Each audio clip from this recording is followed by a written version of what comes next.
I'm Billy S, welcome back to the channel. Today we're sharpening our blades and prepping our bomb arrows as we rank the bosses of The Legend of Zelda Breath of the Wild from worst to best.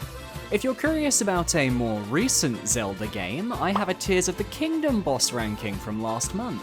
Link in the top right corner and the description, as well as a Legend of Zelda Breath of the Wild dungeon ranking, which I did last week. Check that out as well. When we entered the newest era of Zelda, what came with it was a host of unique overworld and dungeon bosses to face. And given I've done a 100% playthrough of Breath of the Wild, I feel more than qualified to rank them. For me, a boss is an enemy with a major health bar, and I'll be ranking by species. So as an example, the Molduga and the Moldu King would be ranked under the same position.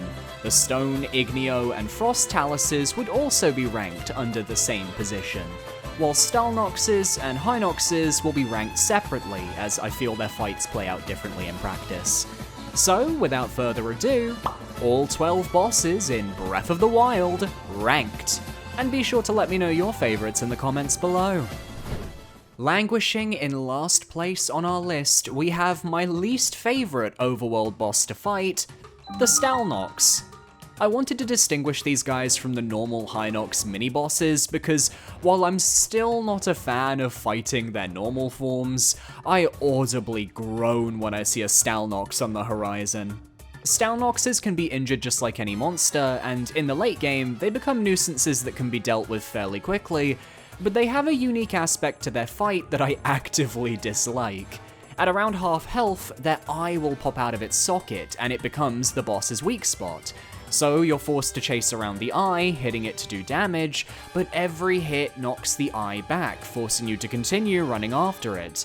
And it gets tedious, especially when you reach the stage where most attacks will cause the eye to keep falling out. My strategy is to just do as much melee damage to the skeleton as possible and pray that when the eye comes out, it's already at low health so I can finish the Stalnox off without much issue. Technically, it is harder than the normal Hynox variant, but the extra difficulty comes off as tedious, and if I could give any piece of advice, just wait until the late game to fight these guys. Make sure your damage is high enough that you can melt their health bar without needing to strike the eye until it's required. You're welcome. And rather fittingly, the next boss on our list is the Hynox. Hinox? I genuinely don't know the pronunciation. Let me know down below so we can settle this debate once and for all. Hinox or Hynox? When Breath of the Wild first came out, I was ecstatic to see the Hynox making an appearance in a true 3D Zelda game. After all, they've been relegated to 2D Zelda for so long, and as a fan of Link's Awakening, I had fond memories of the Bottle Grotto mini-boss variant. And you know what? They're fun to fight, as most enemies in this game are.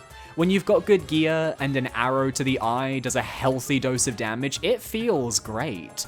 Couple that with a strong two-handed weapon you can charge up for a spin attack while it's stunned, and you can melt a Hynox's health bar in record time. But that's partly the issue here, because despite the Hynoxes getting stronger with red, blue, and black variants, the only changes I've noticed are an increase in damage and them equipping shin guards around their legs, very Elden Ring Fire Giant coded. While I don't expect much difference in colored variations for normal enemies like the Bokoblins or Lizalfos, I do expect a proper overworld boss to have different variations to their attacks or patterns based on the higher difficulty. The black version could have wielded a giant sword or a weapon. I know that a tree trunk can sometimes be picked up, but it's never used long enough for it to affect the fight. Hynoxes just feel far too easy, further emphasized when I booted up Tears of the Kingdom, and the first thing I did after dropping out of the sky was go beat up the red Hynox on Karok Bridge. I'm gonna be completely honest when I say, in Tears of the Kingdom, I fought maybe 1 or 2 Talus enemies, because after doing the 100% run for Breath of the Wild, I am absolutely exhausted by this enemy type. In Breath of the Wild, they are everywhere, hidden as a simple pile of rocks, emerging when they sense a twink in the vicinity.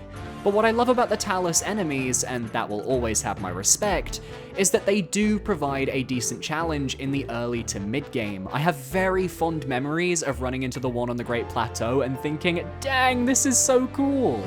Their rock attacks hit hard, and if you try to fight them early on, you'll find yourself chipping away at their health with remote bombs, or having to time your spear attacks just right to hit those weak points on the back.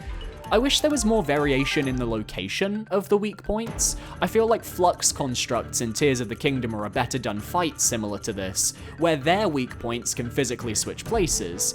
Because once you see that there's a weak point on the shoulder of the Talus, you're like, oh cool, arrow, stun, big weapon charge attack, done. The elemental variations are a fun twist, forcing you to utilize ice and fire arrows to either douse flames or melt the ice respectively, but once that's out of the way, they're as easy as pie. I'll give special shoutouts to two specific Talus types though. The rare Talus, which drops a host of nice gemstones upon defeat, worth farming and noting down if you're hurting for rupees, and the Igneo Talus Titan in the Champion's Ballad DLC, which is a much larger Talus variant that actually allows you to use an updraft to stun it. You have to use frost to then cool its surface or you can't land, and it being in the middle of a lava lake adds to the challenge. I wish we had more distinct setups like this, something I think they actually nailed with the Gleox in Tears of the Kingdom. If I could just take a few moments of your time, I'm trying to reach 10,000 subscribers by the end of 2023. I don't know if we can do it, but I'd love to try. Look at how many of my viewers aren't subscribed. Let's rectify that. Be sure to parry that subscribe button so you can stay up to date on my weekly content. Back to the video. And rounding out the overworld bosses, we have the Molduga, my personal favorites. Purely because there's only a few of them in the base game to kill, and one DLC Moldu King to take down, which means I can't get sick of them. The Molduga is a cross between the Lanmola and the Moldorm bosses from prior Zelda games, being these fossorial creatures who burrow under the desert sands, patrolling their nests like diligent creatures. Their hearing is amazing, able to sense noises and movement from long distances, but that also makes them hilariously easy to kill. Just chuck a bomb out, wait for it to notice, let it attempt to eat it, and then kaboom! Once the creature is stunned, you can wail on it for a ton of damage before rinsing and repeating. It's not a particularly hard fight to learn, but it's worth it for the absolute bop that is the Molduga battle music. If you're looking for a quick finish, just pop an Urbosa's Fury and watch that health bar go down. I do wish the Moldu King DLC boss had a more interesting attack pattern. Maybe it could be smarter than your average Molduga, but I won't complain about a fight that puts spectacle over substance on such a grand scale. Anyway, time to complain about a fight that puts spectacle over substance on a grand scale. I think it's safe to say that the final boss of Breath of the Wild is divisive, but can we all agree that Dark Beast Ganon just doesn't quite live up to the hype? In this battle, you're teleported to Hyrule Field and granted the Bow of Light by Zelda, and should you have a steed, your horse will be there to ferry you to the end as you ride around the Dark Beast, shooting the glowing light weak points around it. While the concept is sound and pretty traditional for Zelda, the actual fight feels a bit muted from Ganon's part. He seemingly just lets all this happen, not putting up much of a fight, and it makes it feel like we're really just beating down the calamity instead of Ganon becoming his final form and channeling all of his power to cause the apocalypse. The music is breathtaking, and the spectacle is there, but I wanted more defenses from the Dark Beast, just any form of peril in this battle that could make me think I'm not scripted to win here. Tears of the Kingdom does this style of final boss far better, but I won't spoil that for anyone who hasn't seen it.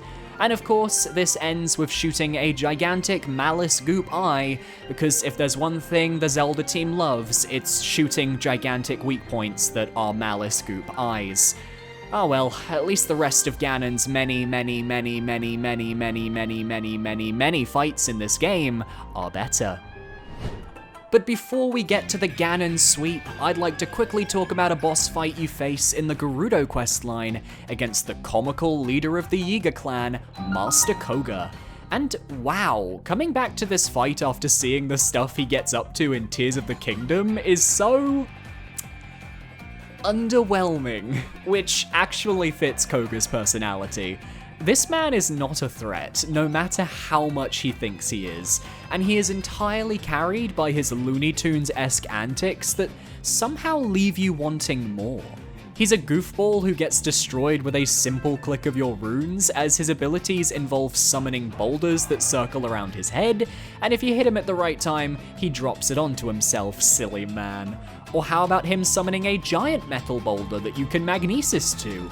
Once again, drop it on his head. It's a very simple fight when you get around to it, but it works so perfectly with his character that I can't help but respect it. Especially as dropping him down that hole ultimately leads him to discovering the depths and becoming the master builder he is in Tears of the Kingdom. So really, we're doing him a service. And this fight actually has phases and a system to it, making it feel very old school. Ganon sweep, Ganon sweep. Let's start off the Ganonocalypse with the Scourge of Var Meadow, Windblight Ganon. This phantom and I have a score to settle, as it murdered my blessed smug-ass Rito baby Rivali, and yet of the 4 blights, it has the least cohesion to its fight.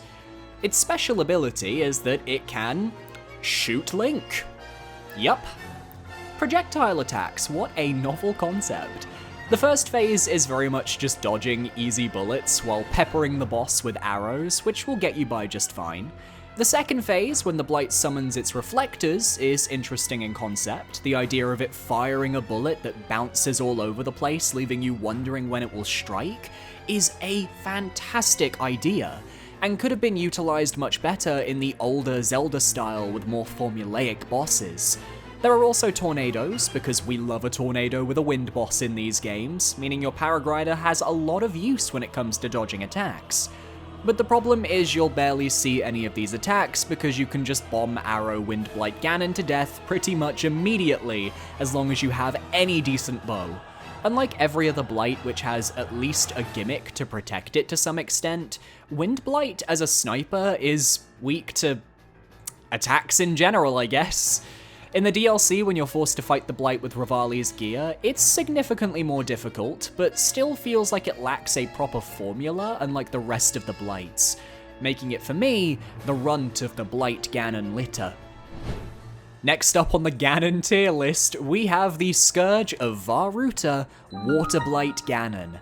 A major step up from Windblight, as while you can still cheese this Ganon with bomb arrows, it's got a more dynamic arena and a more fleshed out moveset that can spell trouble for you in the early game. In Phase 1, you're having to dodge its spear attacks, that it can either jab at you or straight up throw in your direction, but the arena is pretty open. You might be getting your feet wet, but it's like any other enemy. Perfect dodge or fire at the eye to stun the blight and do some damage. It's not until Phase 2 starts that things get complicated, as the arena begins to fill with water, leaving you on one of 4 floating platforms within. Here, the Water Blight will spawn at one of the platforms and begin utilizing Cryonis-based abilities. It can chuck ice blocks your way, which you have to destroy with your Cryonis, or you can freeze them with stasis if you're panicked.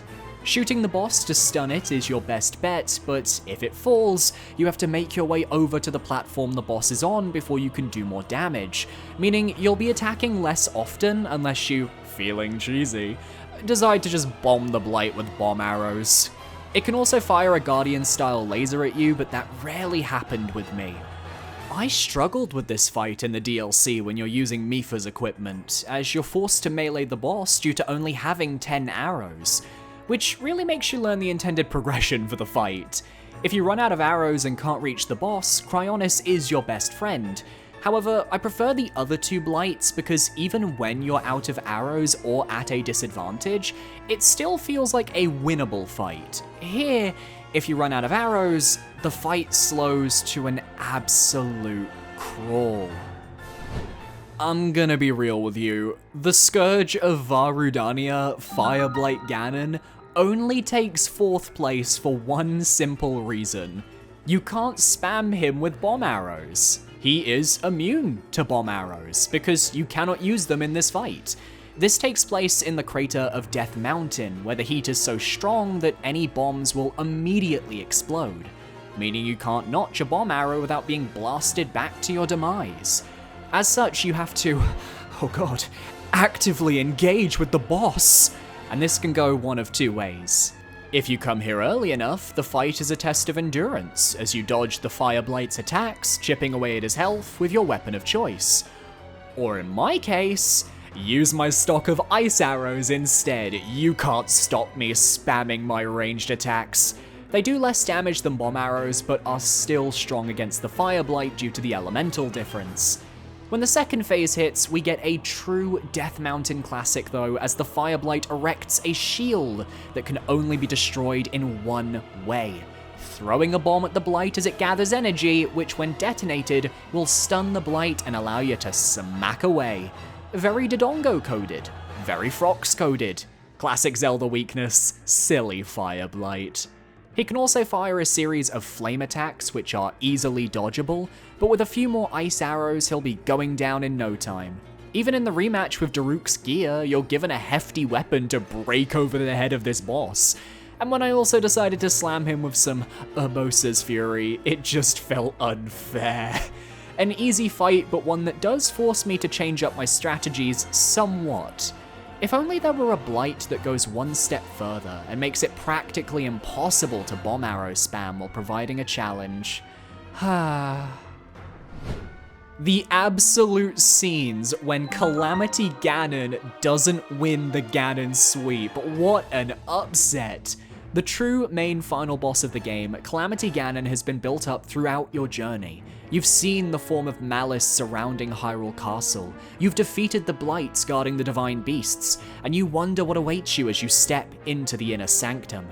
What I wasn't expecting was a malformed incarnation of Calamity Ganon, a spider-like spindly form that takes properties from each of the Blights and the Guardians to create this amalgamation.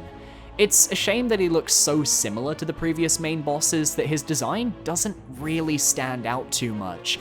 Age of Calamity really did this better.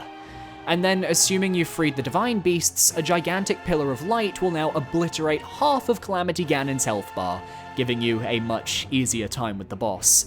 This is something I get, but I don't like. I wish that the Divine Beasts, rather than affecting the boss battle with Ganon, could have instead been used against Dark Beast Ganon. How cool would it have been to have the 4 Divine Beasts backing you up, slamming the Dark Beast with lasers so you can shoot those weak spots with your Bow of Light? Instead, they show up on this battle, and with half the health bar gone, Calamity Ganon starts the fight weakened. His flame sword can send waves of fire across the room. He has a Guardian laser that you can either perfect parry or use Daruk's protection to reflect it, stunning the boss.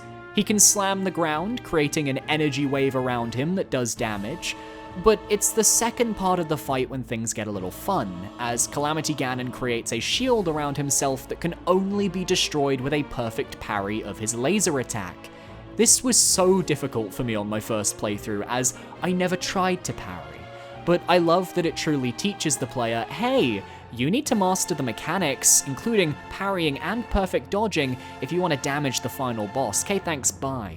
He can also toss a spear your way like the Water Blight, but if you're really struggling with this phase, and that means if you really just want to skip to Dark Beast Ganon, Urbosa's Fury comes in handy yet again, allowing you to dispel his shield and attack him at the same time.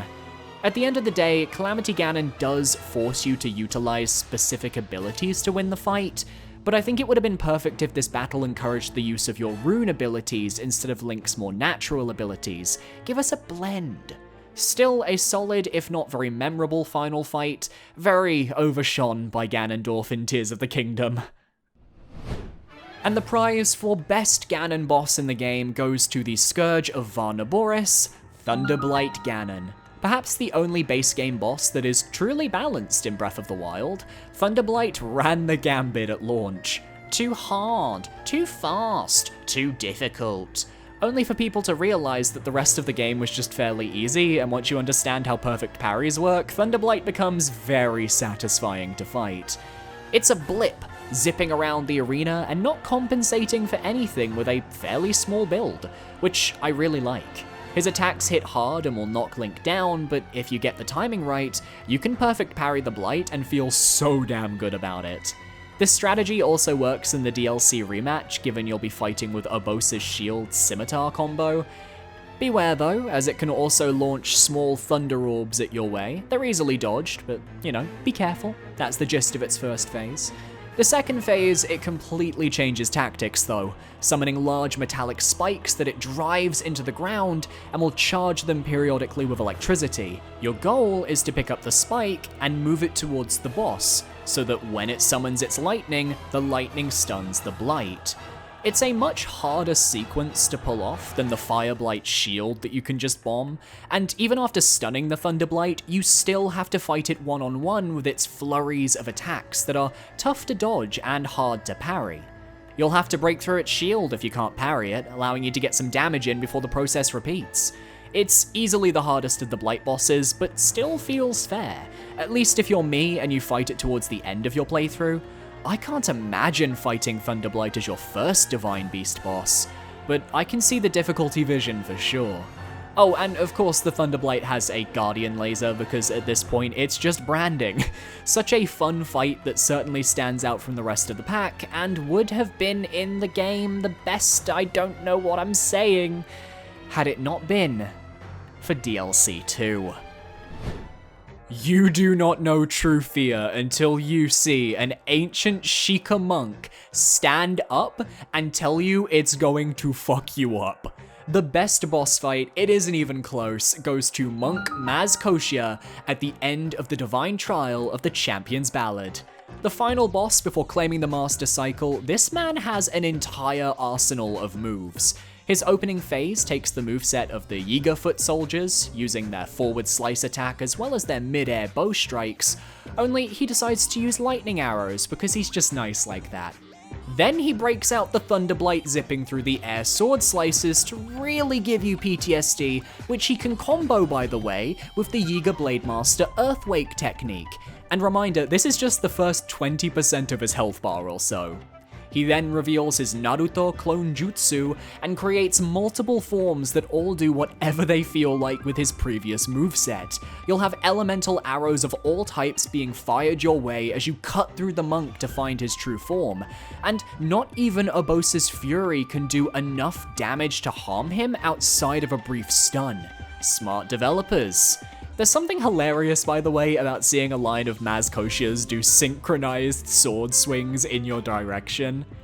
But then at half health, he breaks out the macro filter and becomes giant, ready to crush that twink. And of course, he can use the Guardian Eye Laser, because everything in this game can use the Guardian Eye Laser. You better be good at perfect parrying by this point. He can also use a variation of Master Koga's metallic ball summoning, which then combines with Thunderblight's second phase electricity spikes to create a weakness for the monk.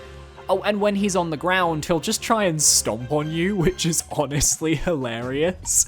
The way he can also summon small clones of himself to bother you while you're trying to cut his legs down, I mean, come on now. This is insane! But with enough damage and healing items, Maz Koshia falls, and you win. He combines aspects of the rest of the boss fights in Breath of the Wild, but in a fun and fulfilling way that really treats the player like they've learned and overcome.